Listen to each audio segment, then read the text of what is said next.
Renunciation. False and true. An unknown Bengali, dressed in the ochre cloth of a monk, entered the room and sat on the floor. The master's mind was coming down to the ordinary plane of consciousness. Presently he began to talk, though the spell of samadhi still lingered. Master, at the sight of the ochre cloth, why this gerua? Should one put on such a thing for a mere fancy? A man once said, I have exchanged the Kandi for a drum. At first he used to sing the holy songs of the Kandi. Now he beats the drum. All laugh. There are 3 or 4 varieties of renunciation. Afflicted with miseries at home, one may put on the ochre cloth of a monk, but that renunciation doesn't last long. Again, a man out of work puts on an ochre-wearing cloth and goes off to Benares. After 3 months he writes home, I have a job here.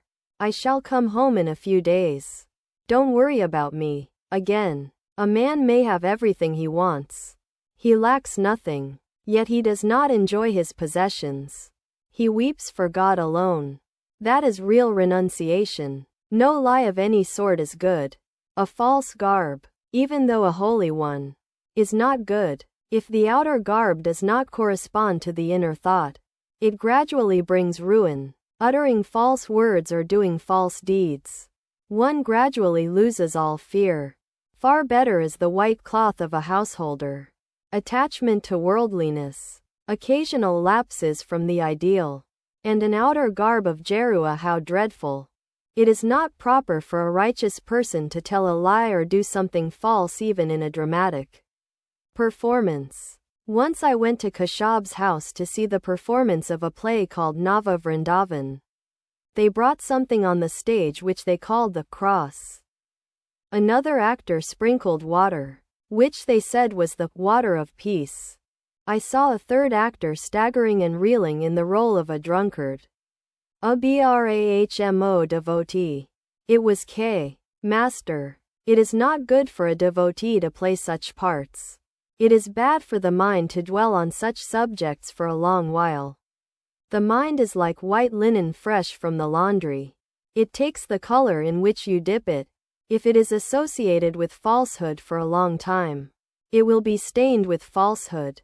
Another day I went to Kashab's house to see the play called Nimai Sanyas.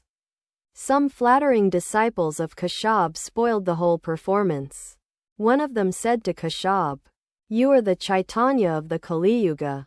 Kashab pointed to me and asked with a smile, Then who is he? I replied, Why, I am the servant of your servant. I am a speck of the dust of your feet.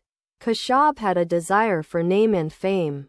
To Amrita and Trailokya, youngsters like Narendra and Rakal are ever perfect. Every time they are born they are devoted to God. An ordinary man acquires a little devotion after austerities and a hard struggle. But these boys have love of God from the very moment of their birth. They are like the natural image of Shiva, which springs forth from the earth and is not set up by human hands.